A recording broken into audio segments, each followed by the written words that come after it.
All right, I'd like to call this meeting of the West Allis Milwaukee School Board to order. Mr. Keller, would you please lead us in the pledge? So I pledge allegiance to the flag of the United States of America and to the republic for which it stands, one nation, under God, indivisible, with liberty and justice for all. So that, would you please call the roll? Yes. Mr. Sikich. Present. Ms. Steele. Here. Mr. Burns. Present.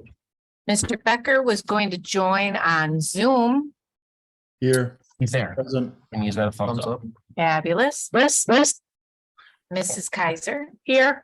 Mrs. Carr. Here. Mrs. Lee. Here. Mr. Keller. Here. President Lee. Here, proper notice of this meeting has been posted in accordance with open meeting laws of the state of Wisconsin. Are there any adjustments to the agenda this evening? There are no changes recommended this evening. Okay, with that, we'll move right in. Superintendent's report. Great. Good evening, everybody. We're going to start with 6.1 which is the report from West Allis Central High School student representative. So welcome, introduce yourselves and share your report. Hello, my name is Shannon King and I'm Faith Thomas. Okay. So I am currently a senior at West Allis Central High School, and some of my favorite things about Central are the amazing teachers that I've had the opportunity to meet, the diversity of the student body, and the endless amount of clubs and extra activities that are offered to students at Central. As a member of several clubs, I would like to highlight a few of the recent events that have been hosted by Central. On the Wednesday marking the end of Black History Month, the West Allis Central Black Student Union hosted its 5th annual community dinner to celebrate the success of the Black Student Union at Central. During the week of March 13th, West Allis Central's Hope Squad participated in the district-wide Hope Week, which is a national week dedicated to reducing mental health stigmas and building a positive school community. My favorite spirit day from the Hope Week was the Shade Out Negativity Day, where students could wear sunglasses in school to represent blocking out negativity. The following week was March Madness, which is a recurring Central favorite. On the last day of March Madness Spirit Week, which was right before students were let out on spring break, there was a pep assembly where the main event consisted of the top co-ed student assembled basketball teams competing against a team of teachers. There were also several side events taking place during the basketball games, which included a dunk contest and National Guard-led activities. The Interact Club also had a month-long sock drive that concluded at the pep rally. Although the end of the school year is coming up very soon, Central still has some pretty exciting events taking place in the coming months, which Faith will talk about. I'm Faith. I'm a senior at Central, and ever since I became a student at Central, I've felt love and support from our staff and administrations. The teachers truly do care about the students here, and administration takes our safety very seriously. They always go the extra mile to show their love and dedication for us students. The culture we have built at Central is amazing and one of my favorite things about my school, and I'm very blessed to attend West Allis Central, and is one of the main reasons why my family still lives in our community. Currently, our drama department is preparing themselves for the Big Fish musical, with a cast of 50 and a pit of 20 students from 8 district schools. Myself and many others will be attending this event. Opening day is April 21st at 7 p.m. and will show the 2nd, the 28th, and the 29th at 7 p.m. and the 30th at 2 p.m. at West Allis Central High School. On April 22nd, which is Earth Day, our Conservation and Interact Club will team up on their annual West Allis trash pickup. Shortly after, prom will be approaching on May 13th. This is a very exciting and different clubs/organizations to come together and create a fun week and a night to remember for our upperclassmen. Outside of the school year, our Black Student Union is planning on having a booth at the Juneteenth MKE 2023. Then to wrap up our school year, myself and the rest of our senior class will walk across the graduation stage. Now I'd like to thank West Allis Central and the WAWM School District for every parents, and I'm proud to say I am a Bulldog for life. Great. Thank you very much. Thanks. So much for. Thank you. Glad to see these return, that's for sure. Yeah. Yeah, you're more than welcome to stay, but you also, feel free to get up and. Great job. Yes, Thank you. you.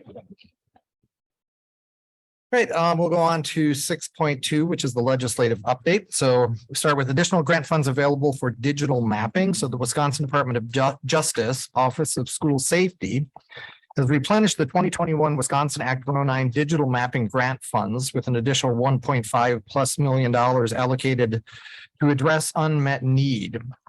With replenished funding, OSS again seeks applications from Wisconsin public, private, charter, and tribal schools interested in obtaining digital mapping data. And just so that everybody understands, we received or were awarded a grant in the first round of this funding opportunity, so that digital mapping is going on or has been going on for quite some time. And the purpose of digital mapping is really for first responders. So that it is both in training and in response to a critical incident, so that they have better kind of digital visuals of the insides of buildings.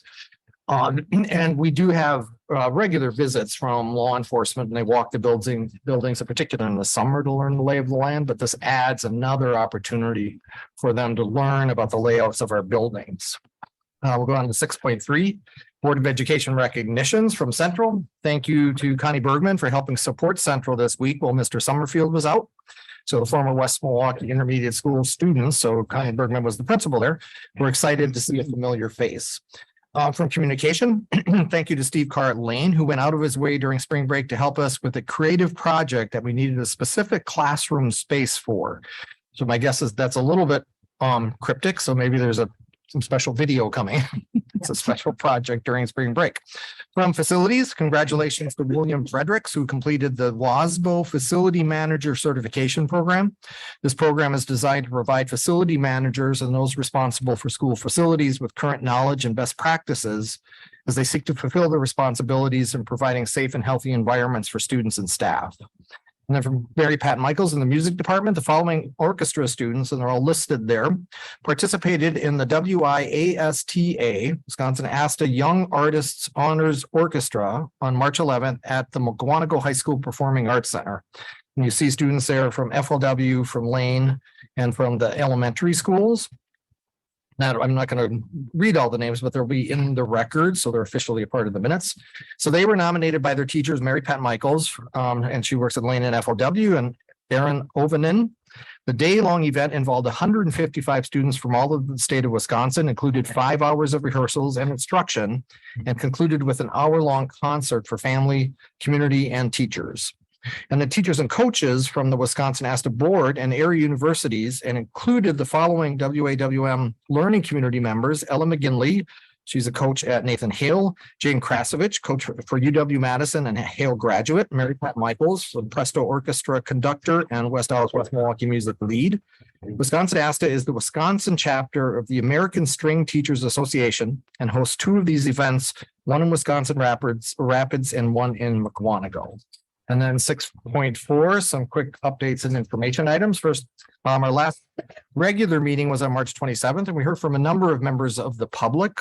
Several made supportive comments about the OPEB recommendation. So that's other post-employment benefits or retirement benefits for employees. So that those recommendations were in front of the board that evening, which the board then did pass.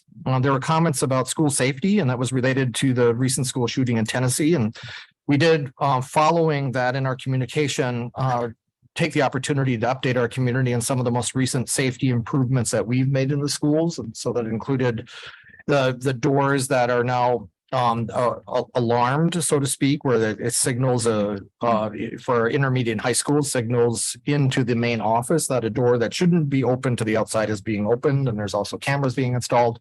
So we've shared some of that information as well as a follow-up. And then there were also comments similar to those in the past that we responded to. And also when there are comments that are related to confidential student matters, we don't respond to those publicly, of course.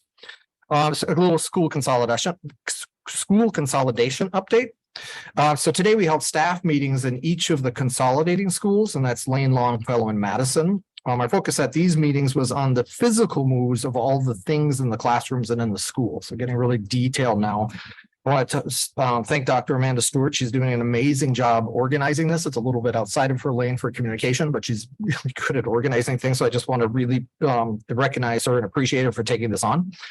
She also organized to have a representative from the moving company at each of the school sessions and shared, this is the totes you're going to receive, and here's the stickers that you put on them, and here's how you organize everything. So I think each of these moments where in front of the staff of the consolidating schools helps them understand the process, but also we get really good questions of things we hadn't thought of from kind of a classroom level.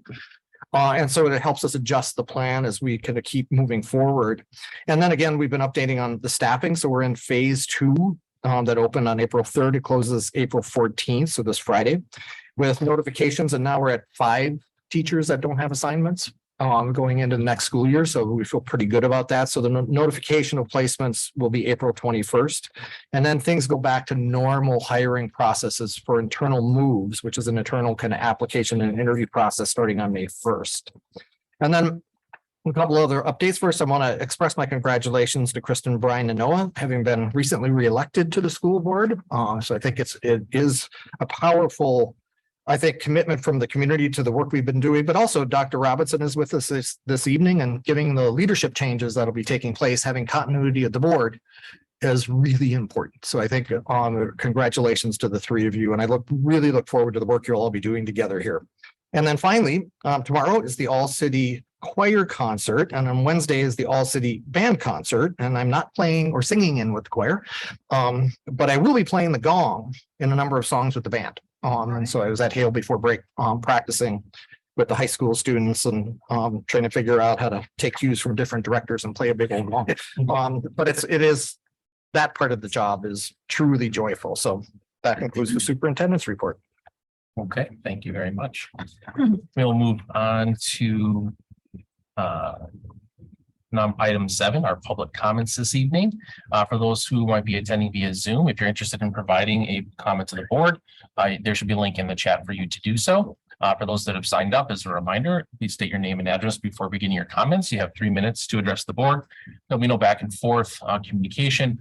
However, if there's something that can be simply answered at the time after your comments are completed, we will do that. Otherwise, if there's an official response required, that will be done by the next regular board meeting, either during the meeting or sent to you specifically, if depending on what those responses are required. So we'll start with Devin Ray.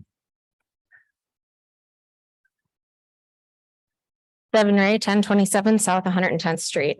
Before I read this letter, I wanted to make you all aware that the specific mention of Noah's failure also falls on all of you for being completely complicit.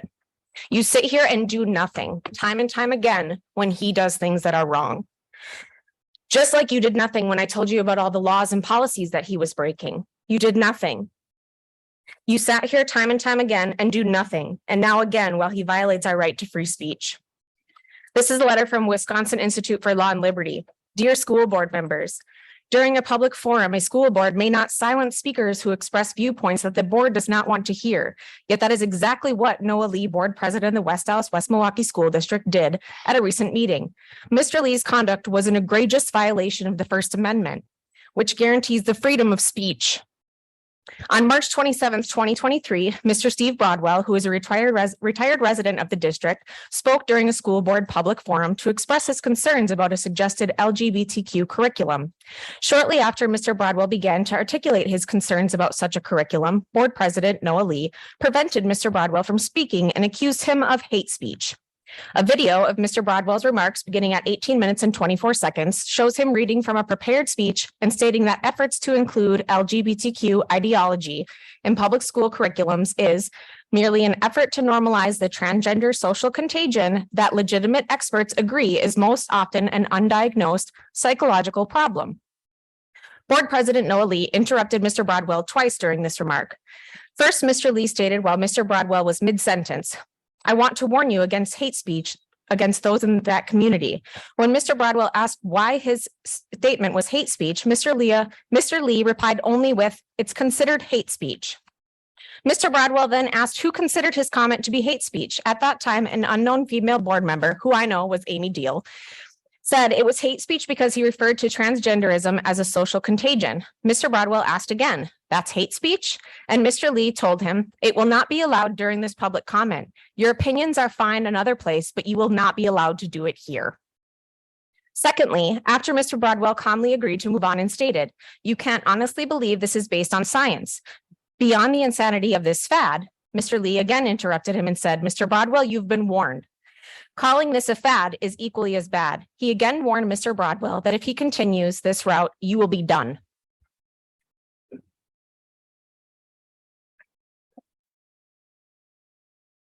Carolina Dietrich.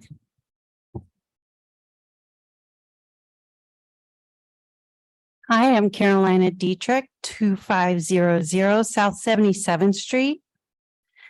I will pick up where she left off. Mr. Broadwell inquired about whether he is allowed to have an opinion other than that of the board. There is no other opinion. It's science. You keep talking about science. There are two opinions. Ultimately, he was not allowed to continue his prepared comment over the interruptions of Mr. Lee, who repeatedly stated, "Thank you, Mr. Broadwell. Thank you, Mr. Broadwell." Importance of free speech and unconstitutional actions by the school board. It is no surprise that the topic of gender ideology, especially when that ideology is taught to minor students, is the subject of intense public disagreement. Community members should be able to share their viewpoints on this issue without being censored and silenced by their local board. The First Amendment protects opinions, even those opinions that you may oppose, such as the claim that transgenderism is a social contagion. An opinion, which, by the way, is the subject of scientific investigation. West Dallas, West Milwaukee Board Policy 0167.3 states, "Board recognizes the value of public comment on education issues and the importance of allowing members of the public to express themselves in district matters." Mr. Lee prevented Mr. Broadwell from speaking precisely because Mr. Lee did not agree with the content of the speech. As an aside, the policy neither defines nor mentions hate speech at all. The First Amendment prohibits the government from abridging the freedom of speech, even though a school board has some leeway to regulate speech during a public forum, for instance, speech that is wholly irrelevant to district matters. It may not engage in viewpoint discrimination. Rosenberg versus Rector and Visitors of University of Virginia, 515 U.S. 819, 829, 1995. In other words, the government may not discriminate against speech based on the ideas or opinions it conveys. Importantly, the government may not censor speech merely because it is offensive to some. And there's case law that supports this. Unlawful viewpoint discrimination does not neutrally treat an entire subject as off limits, but rather permits speech in the subject and only disfavors certain points of view. It is clear that Mr. Lee stopped Mr. Broadwell's public comment because Mr. Lee became uncomfortable with the word social contagion and fad, but the board cannot censor comments and make people stop because they're uncomfortable, even if it's the board president. Amanda Hanson.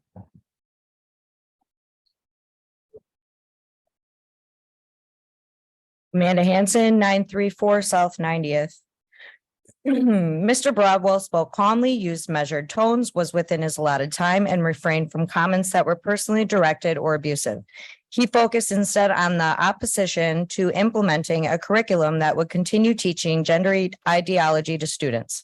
When Mr. Lee, on behalf of the board, forced Mr. Broadwell to stop speaking on March 27th, he engaged in impermissible viewpoint discrimination and violated Mr. Broadwell's First Amendment rights. Community members should be permitted to express their views about district matters, regardless of whether the school board approves or not.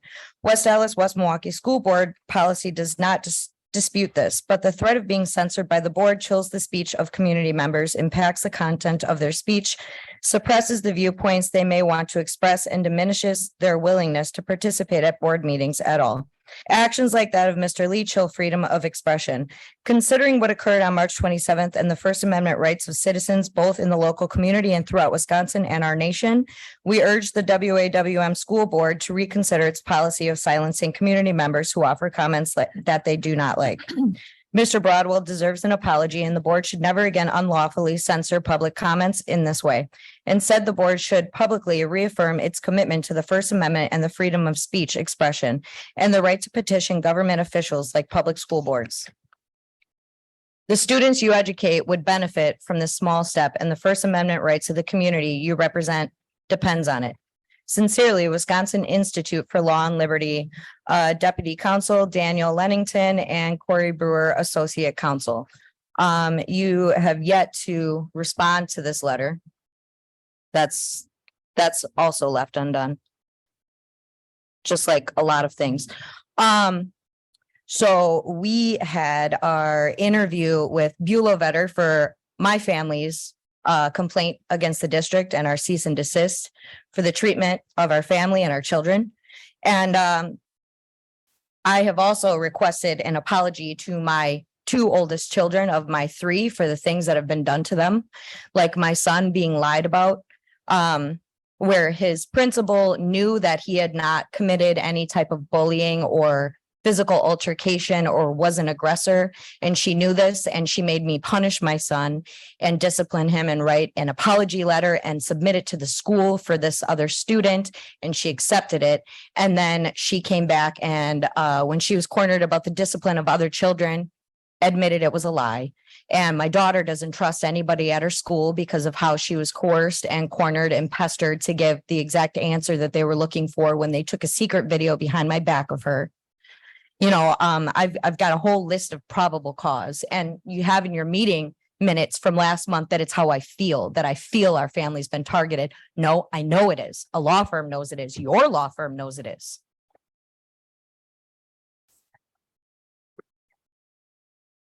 Rhonda Noyes.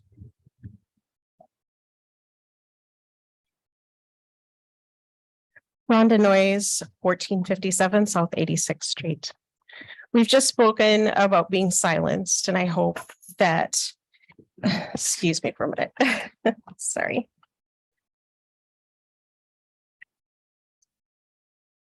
I hope that you take this seriously, unlike the issue of bullying that plagues our district. All of a sudden, in the 11th hour, right before election time, when you started to vocalize your displeasure with bullying and formulate something vaguely like a plan, agendas are clear. You all wish to silence anyone you don't agree with, and you've politicized this board. And instead of representing all of your families, you've chosen only to represent the ones who agree with you. Will offered up that it would be good of you to offer an apology to Mr. Broadwell, and unfortunately, we know that is beneath you. You've never apologized once for any of the other issues you got wrong, so I wouldn't expect this to be any different. What I will do is something that I did for my kids, my three kids when they were young. I taught them many different things by repeating and showing them. Repetition is excellent for learning, so maybe you'd like to go back and watch this recording and learn at your own pace. Here's an example. Mr. Broadwell, and also families of the West Allis, West Milwaukee School District, we would like to humbly apologize for the way we've behaved. Though it's hard to admit when we've done wrong to someone, we take responsibility for the shutdown of our schools and for our district's ratings that have plummeted under our watch. We apologize for the struggles our district's families have faced and for the voices that haven't been heard for the past many years. We apologize for spending taxpayer money on attorney fees instead of admitting fault and taking corrective action. We are deeply sorry for only catering to those whose agenda is in line with ours and dismissing the fact that there are many others who have felt abandoned and ignored. Please allow us your help and input to make this district better for our families. Sincerely, your school board. That's the way to apologize.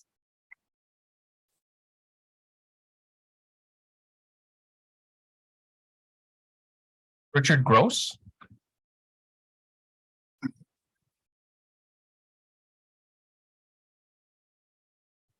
Hello, my name is Richard Gross. My address is 10133 West Bungalow Parkway. Thank you for the opportunity to address the school board today, April 10th, 2023. This is my second opportunity to see the board in action. On March 27th, 2023, I stayed through the entire open session and saw lots of things happen. Most good, but some bad. There was a good discussion on retaining teachers, maintaining property, security plans, and the new administration building proposals, just to name a few. These were among the notable things. Now to the more difficult things, the troubling things I heard. During public comments, there were two speakers who had issue with school board policy and the implementation of it. The situations these mothers spoke about are heartbreaking. I cannot comment knowledgeably on these two issues, but I can say that their allegations are damning. Finally, I have great concern about how one speaker was treated. He was stopped cold when he used the phrase social contagion in a sentence. He was instructed to stop by the president because he was using hate speech. And when he asked why, he was told because it is. Now that's an answer I would expect from a teenager. Another board member clarified it was because he used the term social contagion. He again asked why this was hate speech and wasn't really given an answer, only told that his time would be terminated if he continued. He then moved on and used the word fad in a sentence and was again told not to use such terminology. His time ran out and he was unable to complete his comments. This is, in my opinion, and the opinion of persons in the legal profession, a clear violation of his First Amendment rights. And it leads me to wonder this: if you so willingly and callously step on an adult's freedom of speech, what is going on behind closed doors in a classroom? Are you teaching that certain phrases and subject matter are taboo, subject to the whims of the administration? What are the criteria? Are students learning how to debate and question things to the point that they can successfully function in our society? Now back to the adults. There are 9 of you on the board. 2 of you spoke out that this was hate speech. 7 of you did nothing. In conclusion, I have 3 fears. First is that the leader is in charge, and unless you agree with them, you are muffled. This would be terrible. Second is that you want to speak up but for some reason you procedurally cannot. This would also be terrible. The most egregious would be that you wouldn't speak up and are avoiding conflict, luxuriating in the high that comes with being an elected official that can make their own rules and look down upon the people and proclaim, let them eat cake. Thank you for your time. So I can clarify about that one piece. During the board meeting, the only person that can comment is the presiding officer, which at that meeting and at this meeting is myself during public comments. Can you So it is- explain the second person who spoke up? It is not normal for that to happen. So But it would it's not not- be expected. Please, it would not be, again, this is not a back and forth. I'm trying to provide a response to Okay. one thing. So when speakers address the board, the only person they can address is me. And the only person that can respond is me as the presiding officer. That is within our policies. So it would not be expected for any other board member to comment during public comments. Thank you. I hope number 2 is truly the case. Chuck Kornowski.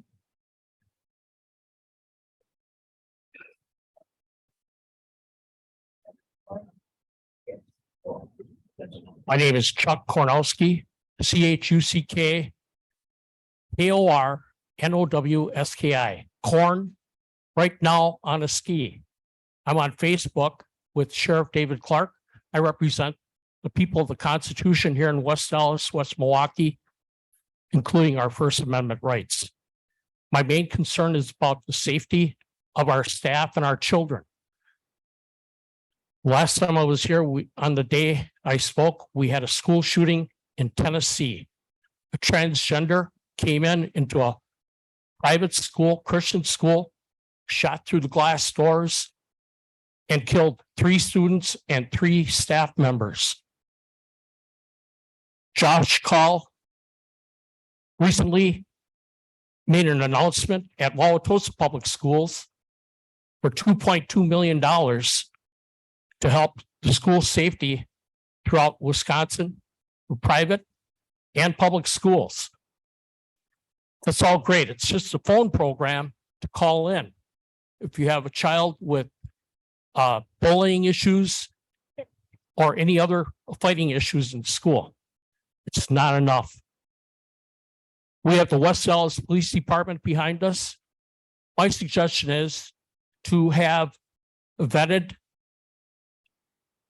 officers that are retired, veterans that are retired, to volunteer and help our West Dallas Police Department protect our schools throughout the state and mostly here, right here in West Dallas, West Milwaukee. These transgenders, it's out there in the news. They're encouraging them to do this and come after people. You hear something, say something, it's out there. It's out there across national news.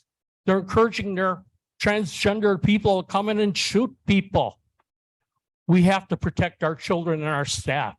And I have to commend you for what you did with no phones in the school. It's a step in the right direction for the students, so they cannot take videos of the fights that are going on. It's a step in the right direction. But again, we have to move forward, look for veterans, retired police officers to step up and help all of us protect our children and our staff members, and be vetted by the West Dallas, West Milwaukee Police Department. Thank you. All right, Terrell Thomas. See you on Zoom.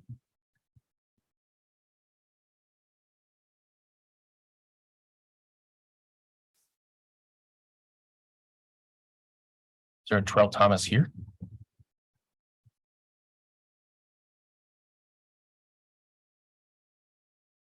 Terrell Thomas, if you're on Zoom, can you turn on your camera?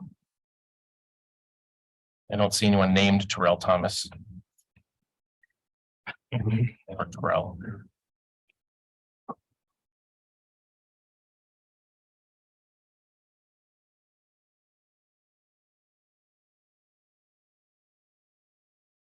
Terrell, if you're on Zoom, can you at least type in the chat?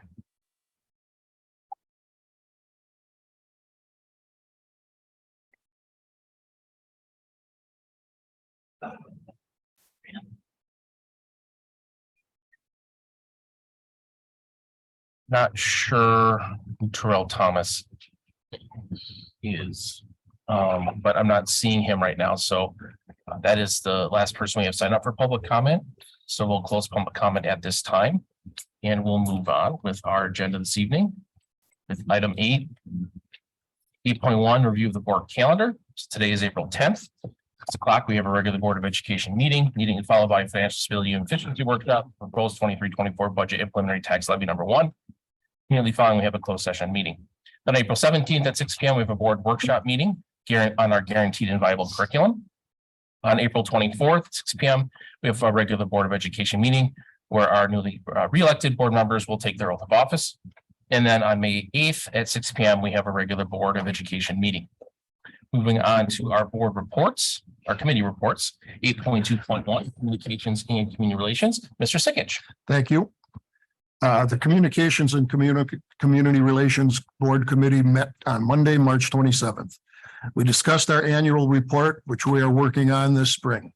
We also did some brand personality exercises to dive deeper into who West Dallas, West Milwaukee is and what we stand for as a brand.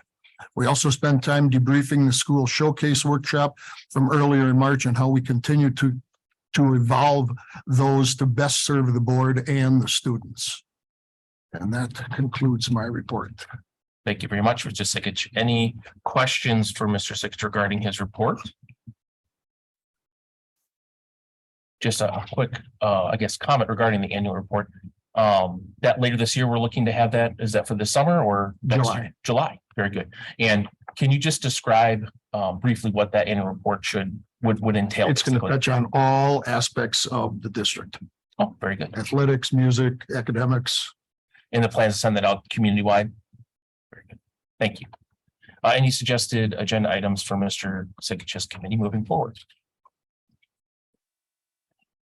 Seeing none. Thank you very much, Mr. Sikich. You're welcome. Moving on to 8.2.2, life readiness through college and career preparation. Ms. Deal. All right. So the committee met just at 5 o'clock tonight. So we went over a couple of different things. We reviewed our academic recovery plan. So we went over the rough draft. So basically it broke it down. It looks at universal strategies, universal assessment measures, the milestones, and then the strategies for those. Mostly looking at fast bridge and forward exam information. So we looked it over, the committee did, we thought it looked good, but Deidre will be sending out the rough draft for the entire board to review. So please send her back any feedback to her, because then the hope is that we can publish it on our website at the end of next week, hopefully. All right. Then Laura Sage came, she's our head psychologist here in our district to talk about the mindfulness course that some of our students have been asking about. So the mindfulness course would be an elective class at the high school level. So it focused on a couple different competencies. It would look at self-awareness, self-management, relationship skills, social awareness, and responsible decision-making. So at this point, it would be brought forward in May for approval from the board. We don't have a name for the course yet and everything, but that's kind of all being ironed out at this time.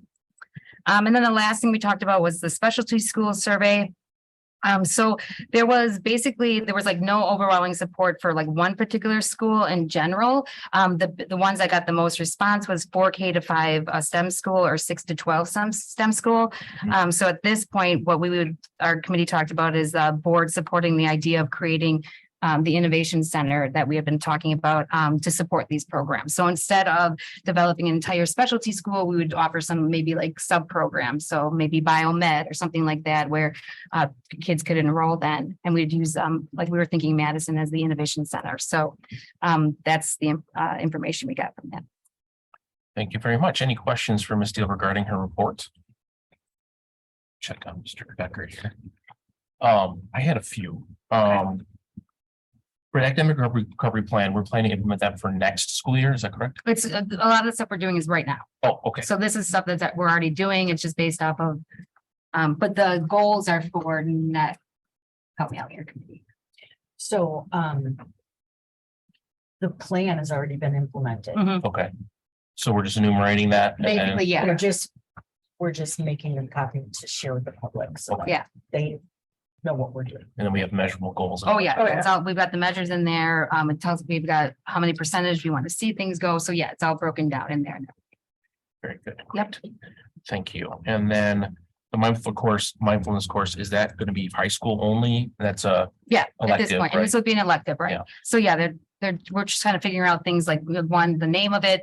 We have to figure out who would be credentialed to run, do that, because we have to figure out where does it fall under, because it could be health, could be psychology and sociology. So all that type of stuff has to be kind of figured out and hammered out.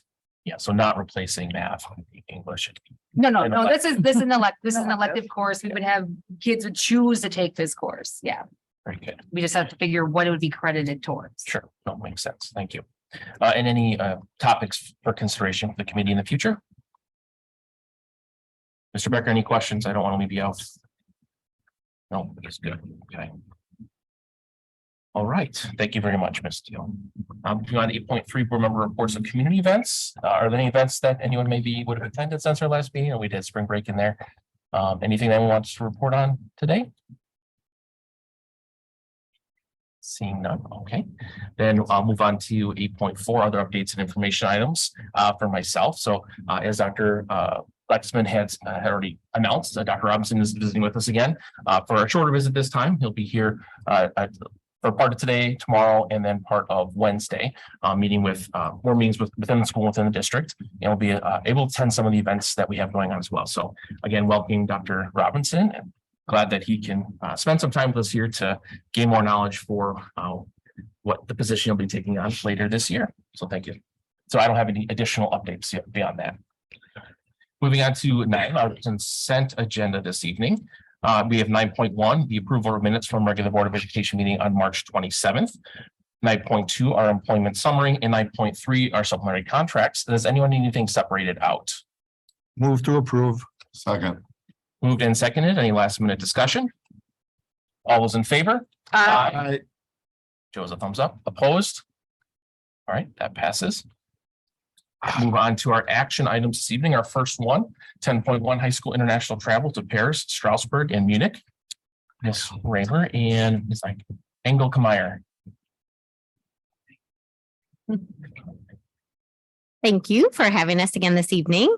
Jeannie has yet again brought us another fascinating international trip and just returned from one to Senegal over spring break.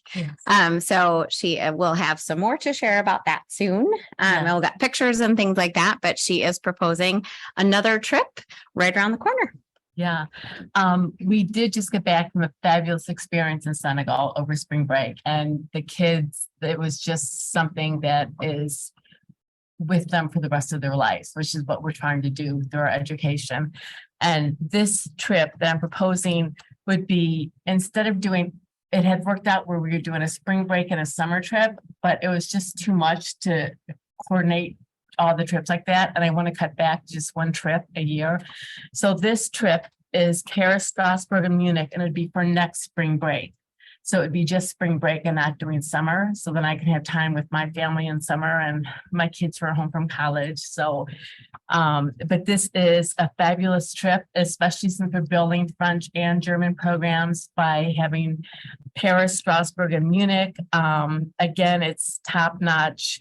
We have round trip flights included, breakfast and dinner, great hotels, going to the Louvre, going to, up the Eiffel Tower, going on a sun boat ride, going to a cemetery from World War I, going to the Rome Cathedral, having some traditional tarte flambe in Strasbourg, going to Munich, going to Bavaria, pretzel tasting. It's just, and seeing the Disney Castle, what they call the Disney Castle, because it was the one that, led to the Disney Castle. So it's just a wonderful opportunity that I'm hoping we'll be able to provide for the West Allis, West Milwaukee students and community. And eligible for Central, Hale, and Hockey students. Yeah. And it's actually, even if some middle school kids want to go, that's fine too. It's open to middle school kids too. Because by the time they're up there, that's fine too. Middle school parents. Yeah, if you want. Any questions from the board? Roughly about how many students attend on average? We had this last trip, we had 8 go, and a couple of those were parents. We had a couple of parents and a couple of kids go. We had also one child go on a scholarship because we had an anonymous scholarship donor. Oh, nice. So that was really wonderful for the student to get to go on that. And the time before we had about 16, and we've got about 16 again this coming time for summer. 16. Okay. Any other questions? Move to approve. Second. Moved and seconded. Any last minute discussion? All those in favor? Aye. Shows a thumbs up. Opposed? All right, that passes. Thank you so much. Thank you so much. Enjoy. Yeah, come along with us sometime. All right, let's move on to 10.2, authority for administrators to issue final non-renewal notices to teachers. Ms. Marshall. Good evening. It's that time of year again, and so we are asking for approval to authorize administration to issue final non-renew notices to teachers as deemed necessary under Wisconsin statute 118.22. Any questions from the board? This is something, Mr. Sikich? How many staff members does that affect? We're expecting 2. 2. Thank you. Yes. This is an annual thing that we do every year. Any other questions? As I look for a motion. Move to approve. Second. Moved and seconded. Any last minute discussion? All those in favor? Aye. Opposed? Joe's a thumbs up. Thank you. Thank you very much. All right, let's move on to 10.3, approval of high school senior privilege option. Ms. Raymer and Ms. Bergman. Thank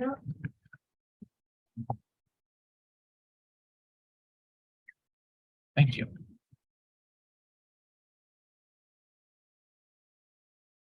Thank you. Thank you. You see them in the middle, Jordan. You would have. That's hilarious. So Brandon's going to come and put the slides up on the screen for us. But we've talked about this one before, just to give it some context, and then we'll turn it over to Connie to share some of the details. This would be the opportunity for seniors who have had good attendance, are on track for graduation, have what they need done to have the ability to leave campus in the senior year. We had talked about potentially also including juniors in that when we had a broader discussion about this previously. And the schools, Connie's been following up with each of the school leaders, would like the opportunity to try this one on for size first, and then consider adding juniors to that one after we get a year under our belt of doing this one. But tonight we're asking, and Connie will give you all the details, but then we're asking for approval for this to go into effect for next fall. So Senior Privilege Option is an incentive program for West Allis, West Milwaukee to increase attendance. The program would reward seniors who can demonstrate academic success, excellent attendance, and appropriate behavior. Oh, I'm sorry. We're not. Sorry about that. The purpose is our incentive program would reward students and help increase our district state report card and our individual school state report card. So we started looking at this. How do we have a lot of kids who have good attendance, but how do we get those good students to have great attendance? And as a mom, I know that's where I started looking when my son was a sophomore. He was getting the letters sent home saying like, your son has chronic attendance, your son has habitual attendance. And then as soon as he found out about SPO at his school, he had perfect attendance. So that's what kind of, we were meeting in the beginning of the school year, looking at attendance and what we could do to get those kids going from good to great. This kind of alarm went off in my head, and I started calling our neighboring school districts, seeing what we could do to help our seniors and juniors here in our district. That's 50% of our students in our schools, in our high schools. How could we move the bar? So that's where I kind of got this information from, and we put this program together. So the program details are as follows. The qualifications, parent and guardians would have to consent quarterly. No unexcused absence during Q2 of the junior year. And you may wonder, well, why are we pulling the data then? Students would have to pick a study hall for Q3 when they're doing their course requests. So we don't want to overstaff. So that's where they would pick if they are eligible in Q3 of their junior year. So that's when we're pulling the data. They'd have to have a cumulative GPA of 2.5 for their entirety of their junior year with no D, Fs, or Is. No pre-expulsions, out-of-school suspensions, or school-related police citations during their junior year. And they'd have to have a successful completion of 18 credits by the end of their junior year. Additional qualifications would be based on special circumstances. Students who did not meet initial GPA criteria, but have met all of the other criteria may reapply if their GPA was higher than 2.5 or during any term or quarter and be eligible the next quarter. So administrators will work every quarter to pull the data and see who's eligible every quarter. So it's not just you're eligible that second quarter and then not for the rest of your senior year. Every quarter we'll work with the kids. We'll make sure that they know that they can earn this every quarter if their attendance improves. Students entering the district at any time during their junior or senior year will be considered on a case-by-case bias or basis. Students who feel that they have met the preponderance of criteria but were denied can appeal the decision by submitting a letter to the assistant principal explaining why he or she feels that he or she deserves the opportunity to have SPO, and then they'll have a face-to-face meeting scheduled by the assistant principal. When signing up for classes, any junior wishing to apply for this must do the following. Leave space in their schedule as courses will not be dropped at a later time. So you can't drop a wood shop and now take SPO. You have to submit the attached complete contract to the assistant principal for final verification by May 31st. On the last page of your packet, you'll see this attachment. It is the parent senior privilege option contract that each school will make their own, putting in their high school name. And it also has the registration application, the qualifications for SPO, maintenance for SPO. And then you have to have your parent's signature, student signature, administration signature, and the student name. And then where you would like your SPO. It does say that we will try to accommodate you to the best of possible, but it's not guaranteed. So you can have it first period connected to your lunch or eighth period. So a lot of times we would see kids coming in late first period because they were in a study hall And then they would just be like, well, I don't really need the study hall. I'm on track to graduate. They'd be coming in late with their Starbucks. We'd have a long line out of the back coming in tardy. Or they'd have work and they'd be like, oh, I just want to, can I go? Can I go? The other thing is the number one question we get at the high school is, why don't we have open campus? And we'd have to make that reoccurring announcement saying, you cannot have Grubhub delivered here. If you have food delivered, we will hold it till the end of the day, or it will be Miss Bergman's lunch. So that was always one of the battles that we'd have at Nathan Hale when I was the assistant principal there. So this will help motivate kids who want to have open campus. So this is the choices that they can have. And then I'll jump in on the violations, Connie. So that's students can then lose the privilege anytime that they violate any of the reasons that they qualified, or there's a note in there about students with a 504 or receiving services through an IEP. If that team determines that they need to be in school for the length of time in order to meet the goals of their IEP, or if this isn't part of what's eligible for them in order to receive all the services that they need to, then the IEP team would have to figure out a way to make accommodations and reasonable accommodations for that student. So she just went over the very next slide. Yep. So there's Yep. And then that kind of also talks about how you lose your SPO, about pre-expulsions, out of school suspensions, any police related incidences at school. But any less serious infractions, detentions, referrals, any of that you do not lose your SPO for. And then this talks about when SPO is offered. SPO can be offered first hour, connected to their lunch hour, or 8th hour. And then students do have to, if you do have SPO, you do have to leave campus unless there's an extenuating circumstance like weather related. Obviously, we had a tornado this past year. We all had to bunker down. Our administrators are not going to send the students out if they're being inclement weather. They would tell them to go to an altered location. Currently, parents can have the right to deny this. So if a parent won't sign it, or if there's something going on, parents would call the administration, say that I need to pull my kid out of SPO. We'll then schedule them in a study hall. Currently, our numbers without even kids knowing about this program, we have 117 kids at Hale and 71 kids at Central who are eligible for next year. Those are current juniors. Current juniors. Yep. Current juniors for 23-24. So they'd be seniors for 23-24.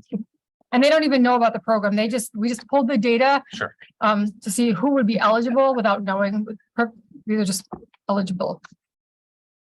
So then program implementation, like Deidre said in the beginning of this, we just wanted to see how this would work, how this would improve our state report card for the district, and how this would improve our schools report card before going on and offering it to juniors.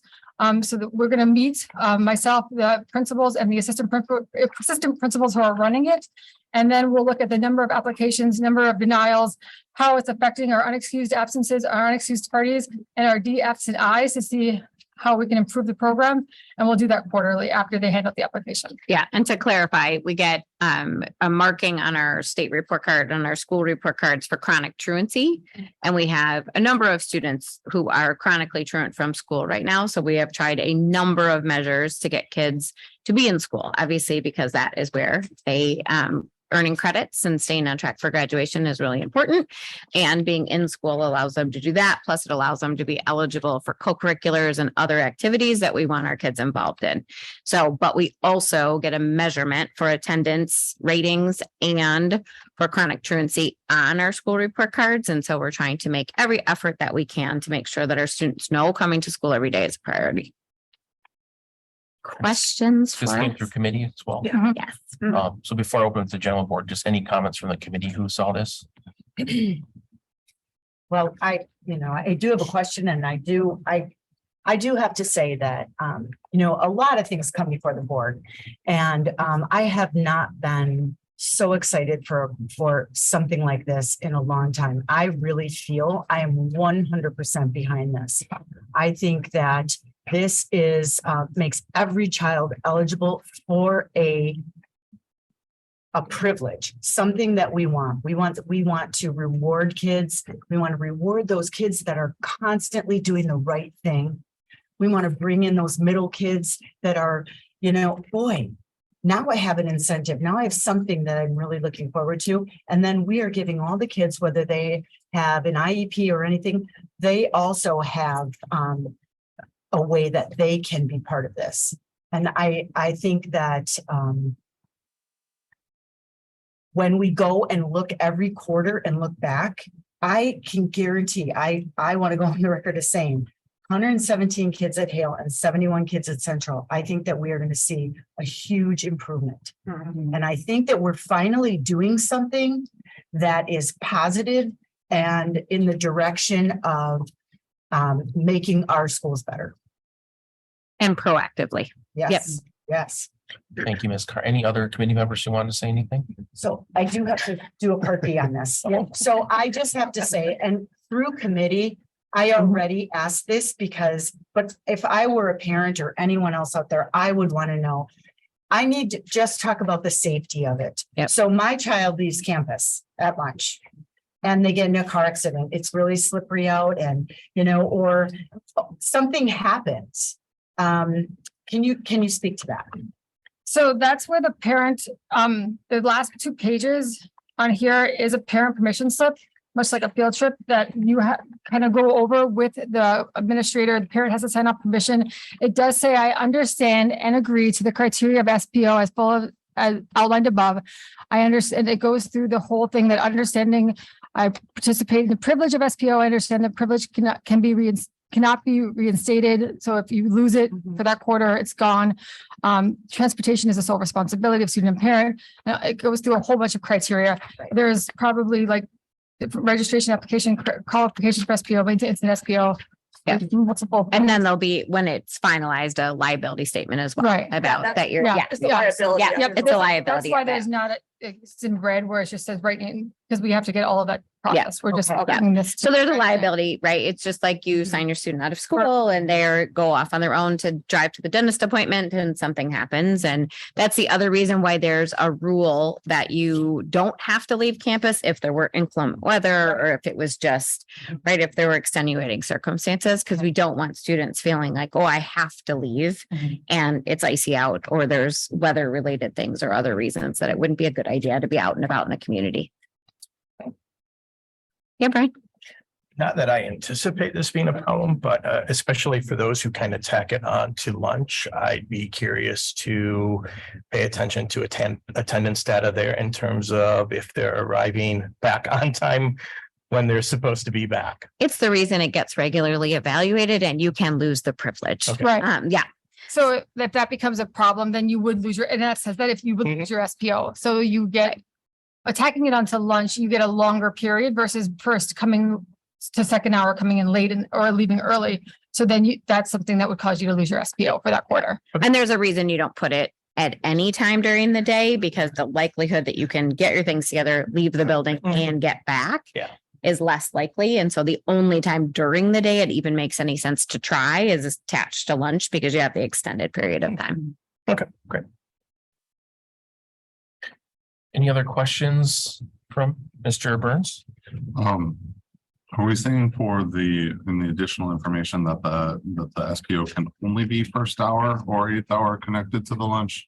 Yes. And I asked this because when I was in high school, we had RP, which responsibility pass, similar item. Especially as a senior, at that point, I only needed 5 credits to graduate. And so I had 3 hours that I didn't need. And so I actually came an hour late and left 2 hours early because I had RP. And just on kind of seeing that if we have students that then have first hour where they have a study hall scheduled, they have 8th hour, can they use it for both? Or can they only do one? And then if it's someone who, because their schedule only allowed for 2nd hour and 7th hour, then they can't use any, because then it's not really a reward. So at this time, when I met with both of the assistant principals who are the master schedulers. These kids, once they get their application, will be hand scheduled. So they will. That's not the question he's asking, Connie. Sorry. Oh, Didn't mean to interrupt, but that's okay. Yeah. So there's a number of reasons students might be excused during the day. They could be on work release and they can leave the building if they have enough credits and they can do those things. They could be in a youth apprenticeship. We would love the students right now. Again, some of the feedback was not to have it be more longer chunks of the day because we do offer a number of electives that we'd want to encourage students to continue to take and not extending that in the day. Or there's early college now options, or there are concurrent classes that students could be taking with that additional time. time. So that was some of the feedback we got, is not to have it be eligible for start and end of day.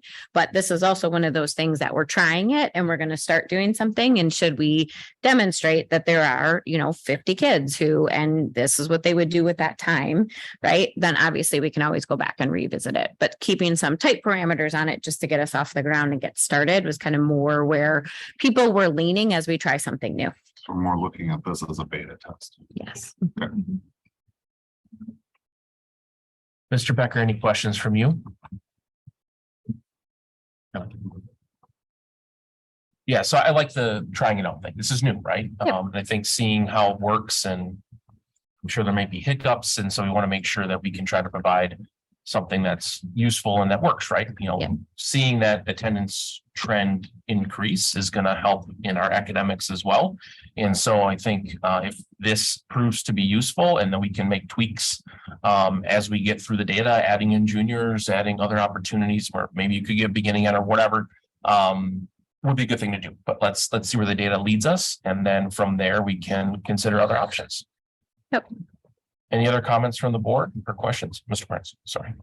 Just as the last one, since the students don't necessarily know this is happening, their third quarter may not have been what they could do. Are we going to, we're going to implement this for the fall? Are we going to look at maybe a different data pool to allow students to be like, oh, I'm going to get my act together and see if we can get some bump up and some incentive to start now doing that for them? So once this is approved, the goal was to roll it out to the schools, and then they would be eligible for quarter one after we got this all updated.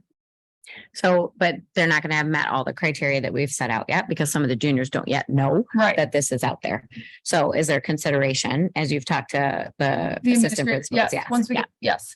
To be able to look at the rest of this school year's data. Correct. Right. Yeah, the upward Yes. to the vice principal. Here's Right. my situation. Right. And then that's where it has for case by case basis or other things. And then students can apply for it then after that first quarter again. So if they weren't eligible now, but they said, whoa, time out, I didn't even know that was going to be a thing, right? Then they can wait till the end of that first quarter. And then the communication of this, if it does pass, how will that go? We'll get letters together for parents, and then Connie's going to go to the actual schools and make sure that students know, and we can inform them about what this is and what it means. I met with both assistant principals last week about it again. I talked to the principals about it again last week. He said we were going to board tonight, and then I would be in touch with them next week as well. And then there'll be this information added to the Student Rights Responsibilities Handbook as well, so that parents are fully aware that this is an option. And it really is a collaboration with the families, because clearly the parents need to give permission, right? And we want to make sure parents are very well informed about where their child is when they're on our watch.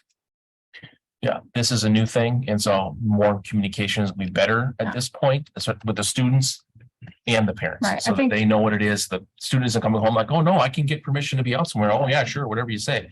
As long as they understand, the parents get it, and then the students get it. So they know, oh, geez, I better get my act together if I want to be able to actually participate. And then also making sure, like, student services staff who help students do their schedule planning and things like that year to year, that they're really well informed so that they can give guidance to students who maybe are close to meeting some of the criteria but haven't quite met it yet, so that they can use this as a tool to encourage students to get good grades and come to school on a regular basis. Absolutely. Any other questions? Yeah, I think so. So can a student who would be able to apply for this and everything, meet all the criteria, would they still be able to take advantage of this, even if they were involved in like a work release type thing? So that can be used in conjunction, even if they leave early for that? Okay. Yeah, because that's an actual course that they take if they're released during the day for work-based learning, it's called. And so then there's you fill out, like, what are you learning about employment? What are you learning about yourself and careers and things like that? And it's associated to an actual credit earning opportunity. Yep. And then there's kids who have, just individual unique circumstances that we accommodate at school as well. But yes, because that's an actual course. Okay. Any other questions? Otherwise, I'd look for a motion. Motion approved. Second. Moved in seconded. Any last minute discussion? All those in favor? Aye. Those thumbs up. Opposed? That passes. Thank you so much. Very much. Thank you. All right, so that ends our action items for this evening, but we'll move right into our financial stability and efficiency workshop. Mr. Norris is already setting up on our proposed 23-24 budget and preliminary tax levy number 1. Welcome, Mr. Norris. Welcome. 1 second here.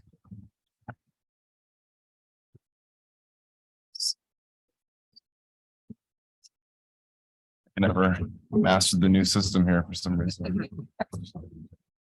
Doesn't like my computer. That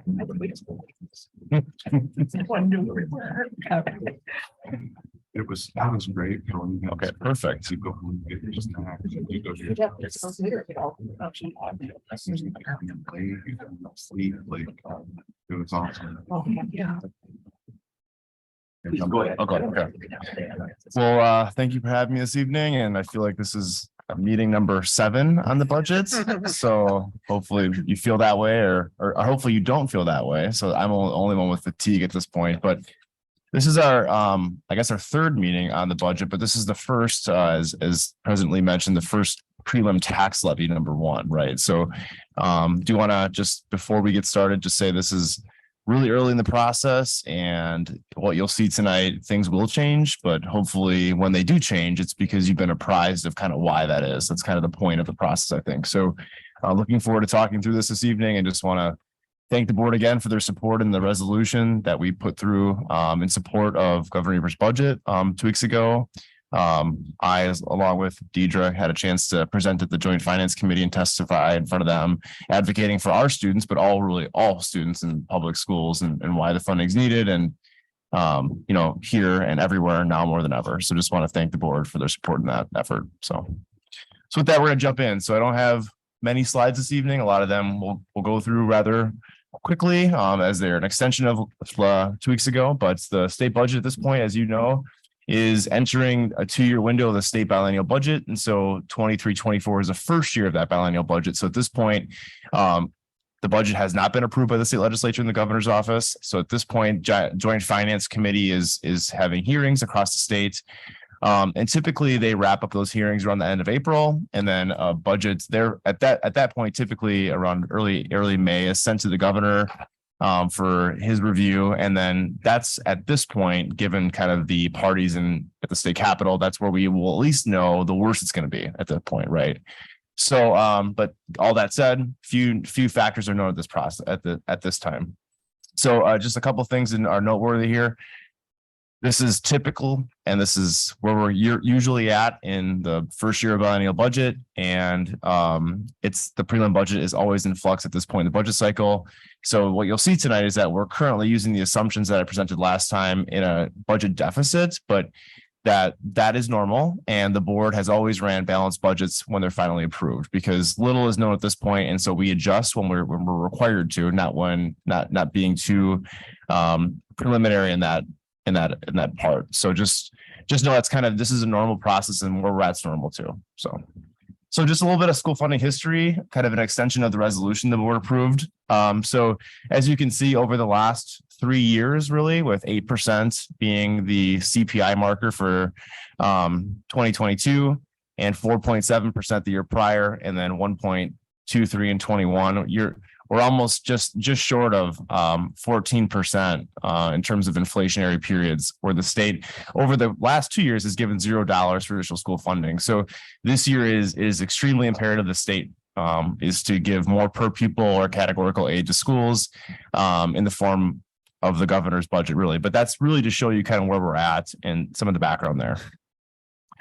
This kind of table, I'll open it up here to show you kind of where things are at. But this is the per pupil kind of history in regards to where school funding has been, but where it used to be. And so I outlined this table only to show that in 2008, 2009, you can see in the table that under the prior index fund, which used to be the CPI index, schools were funded using that CPI marker. And so what the table does is show you if that marker, that model was still in place today, what would that look like for school funding in terms of our school district? So in 2008, 2009, you can see that the model, we received the same amount of money in the revenue limit era as we did in 2008, 2009. So the difference there is 0.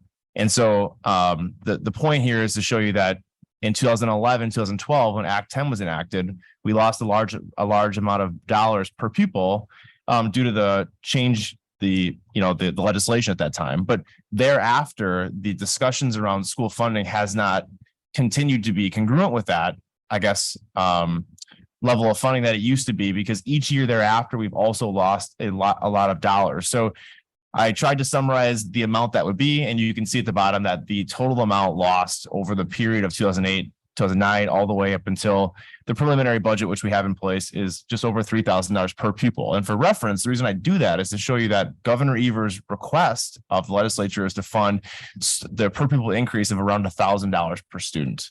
And so it's a third of what we would have had if the old model was in place. And so while his ask may seem to be egregious to some, it's really a third of what we would have had under the old model. So that's to just kind of give you some background there in terms of what he's asking for. This is just a nice graph to show you kind of each year. The orange shows you the per pupil current index, and the blue shows you kind of the CPI. So CPI gradually has increased for the past just under 10 years here, or 20 years almost. And you can see the CPI model has been well below that, or the revenue limit model has been well below the CPI index each year up until the projection in 24, 25, which Governor Evers asked would be actually more than the CPI in that year, given the early projections for 23. But it's nowhere near year to year where we'd be. So the last graph that I'll show you this evening is I took the liberty of taking the per pupil amount multiplied by membership to give a total loss that the West Milwaukee schools would have gained by having the old CPI index model. And you can see each year I went through and said, if we had received the funding under the old CPI model, how much additional revenue would the school district have gained? And you can see in 08, 09, since we received the same amount in the revenue limit era that we would have in the CPI model, you receive a difference of zero, right? We received the same amount, so the difference is zero. Well, each year thereafter, you can see the amount we did lose in comparison from the revenue limit era to the CPI index.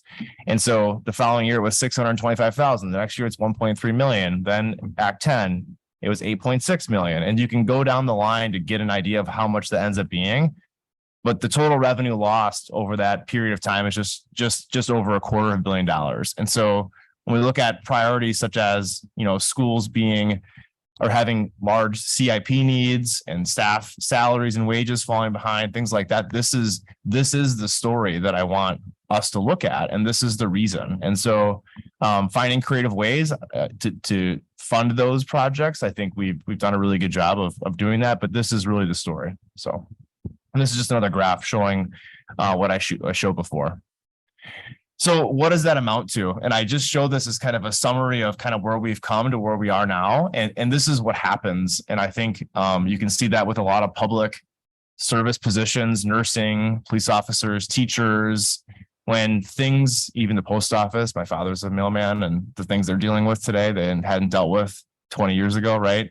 But when things for years, right, when policies pass that, at the time creates a lot of, questions and people, having, I guess, demanding answers for those things. But when they continue to happen for 10, 15 years, this is what that looks like as a result of that. And it's the kids in 2011 that came home and parents said, maybe you don't want to become a teacher. And so now they're 19 years old, not going to be a teacher. And you can see that in higher ed enrollments for students wanting to be teachers today and nurses and things like that. But this is a recent study done by ABC News. I just thought it was really interesting to show that.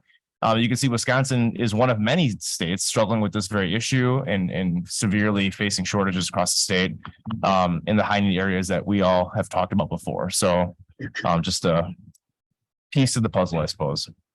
So getting into the budget a little bit more for next year. So I put here their budget projection assumptions. So they kind of go through the high level of where are our projections? How did we come up with them? What are the revenue expense assumptions? And then how do we end up getting to where our current budget's at? So currently I've used the assumptions from the state that we'll receive around $250 per pupil each year, which is well below what governors asked for, actually about half. I believe that's kind of where the thinking is at this time. $100 in aid, that's more than governors have asked for, but as you can recall, the revenue limit subtracting aid produces property tax levy. So my thinking is that we might receive less in the revenue limit and more in aid to offset for property taxes. That seems to be historical reference for our legislature. So that could see that. And then Governor Evers has asked for 60% in special ed reimbursement. We're currently at 30. So I factor in about a 5% increase there as well. CPI compensation. So currently we have budgeted about 4.7%. That's in the budget you'll see today. It's just a starting point, but it's something that it is subject to board approval. And at this point, that's where we're at. It also includes compensation increases for comp models and micro credentials, reduction in staff with enrollment, which is typical practice. We've gone through that in January with the board. Increase the health benefit 2.5%. It's a known in our budgets. That's from United Healthcare, which is great to see.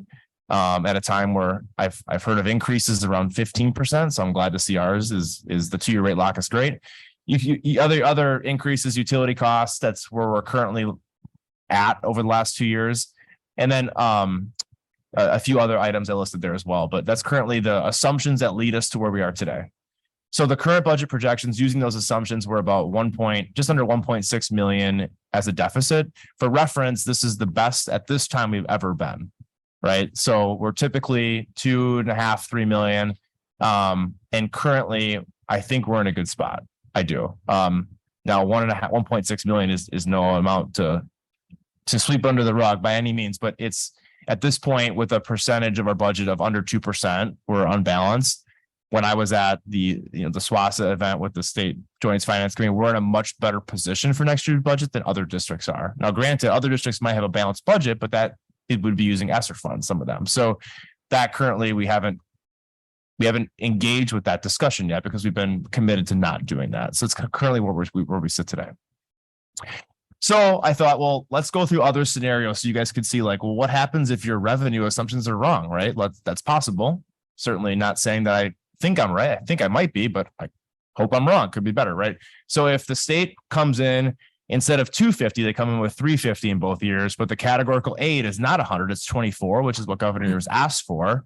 But special ed reimbursement goes up to 40%. You can see that our deficit's 27,000. You're like, well, what really changed? I mean, right?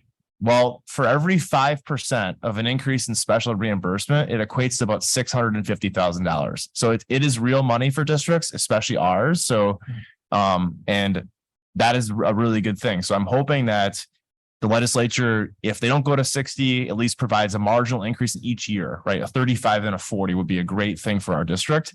Also want to note that our district, because of the exemptions we have, it's better dollars for us to receive in categorical aid as opposed to the revenue limit.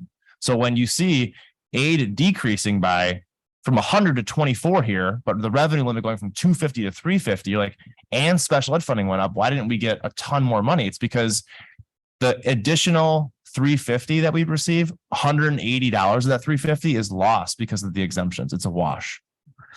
Oh. So that's why, right? So now in year 2, you'll actually see the entire dollar for dollar of the 350 and the 24.25. But in the first year, that is why a lot of districts who have declining enrollment, we're not abnormal there, have asked for more in the categorical aid bucket because it's real dollars without the exemptions. So that's scenario 1.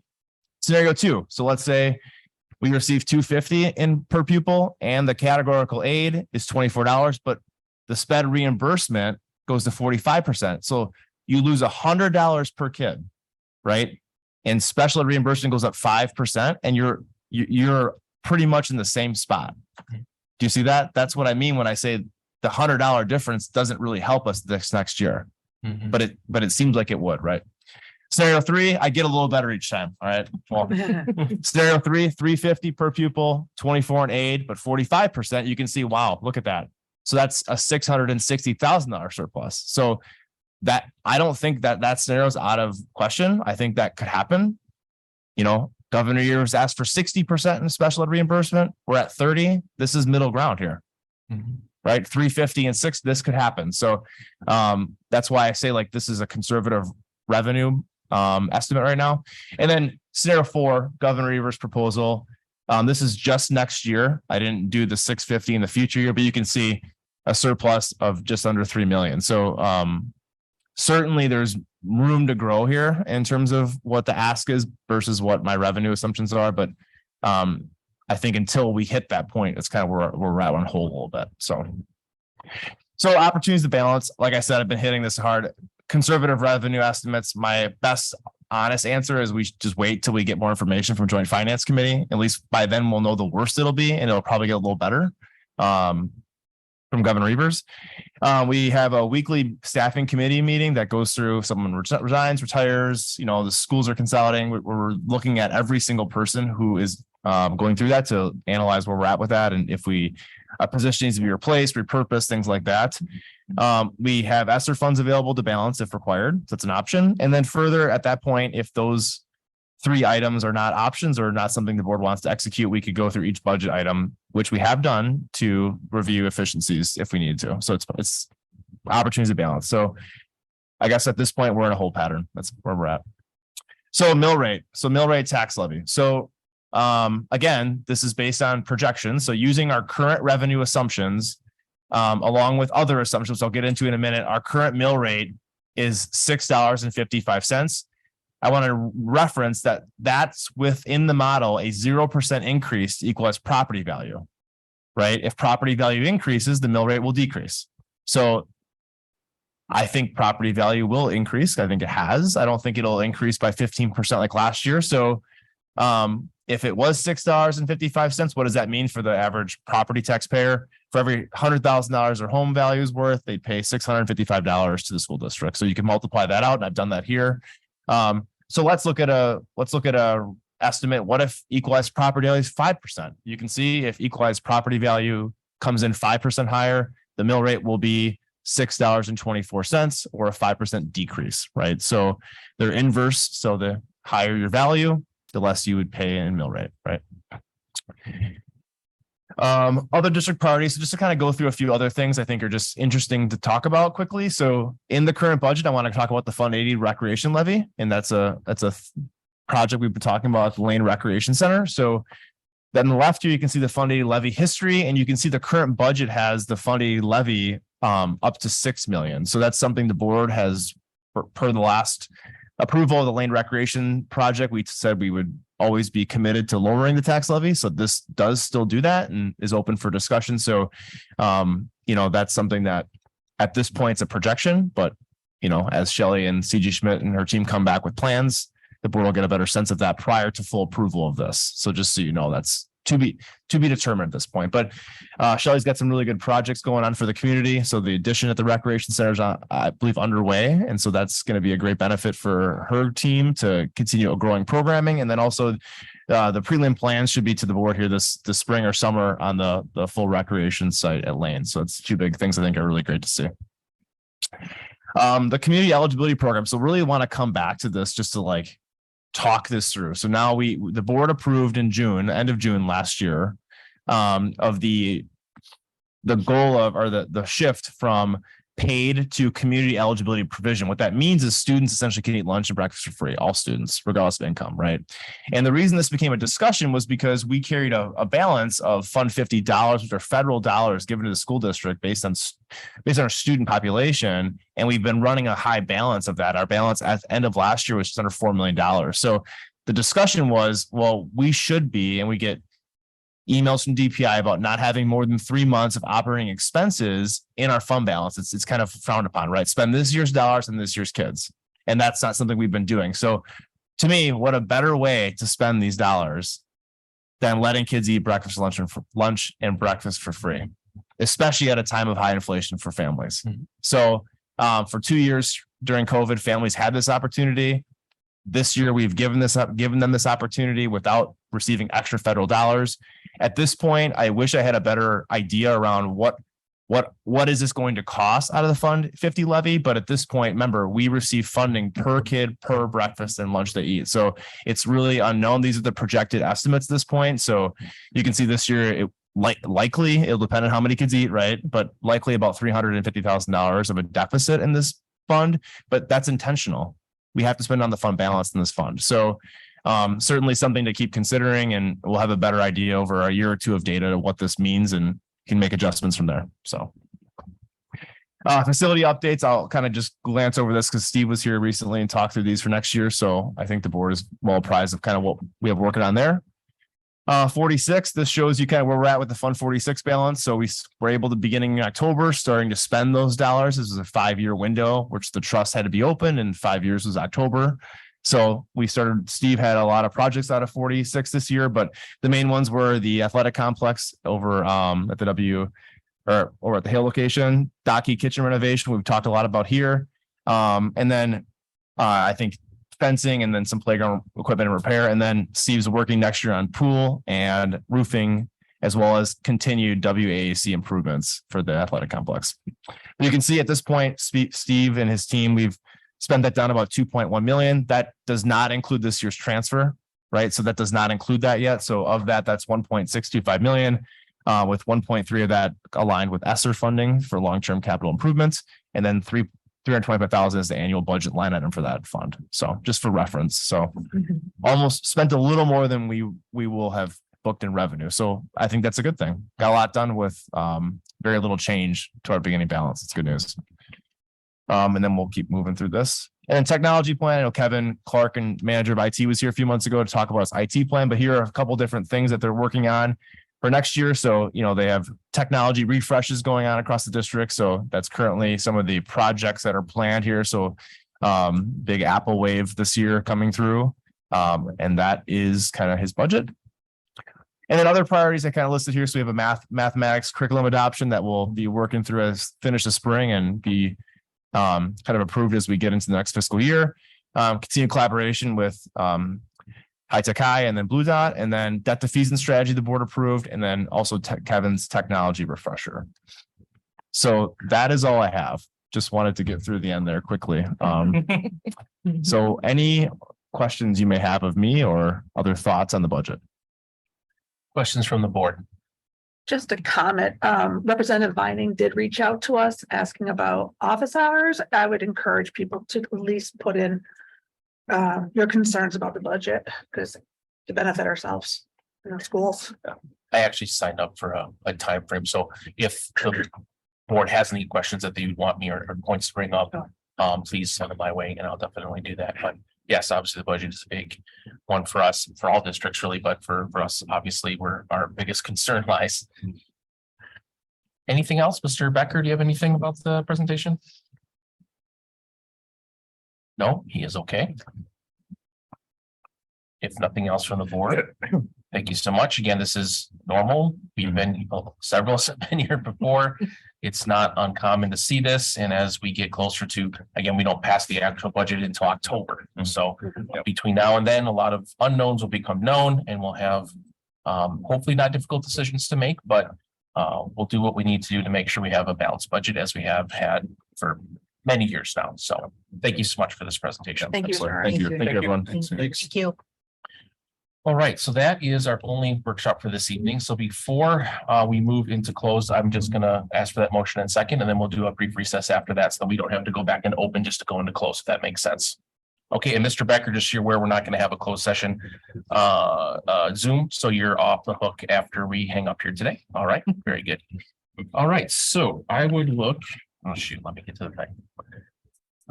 I would look for a motion in a second to convene into executive session pursuant to Wisconsin statute 19.85 parent 1 parent F for the purpose of considering multiple student disciplinary expulsion orders, which if discussed in public would be likely to have substantial effect upon the reputation of the students involved. So moved. Second. All right, and then we do roll call on that. Roll call now or one? Oh, that's a. Yeah, we do that. All right, so then we'll just take a 5-minute recess so we can get everyone through the room. All right. Thank you. Thank you very much. Thank you.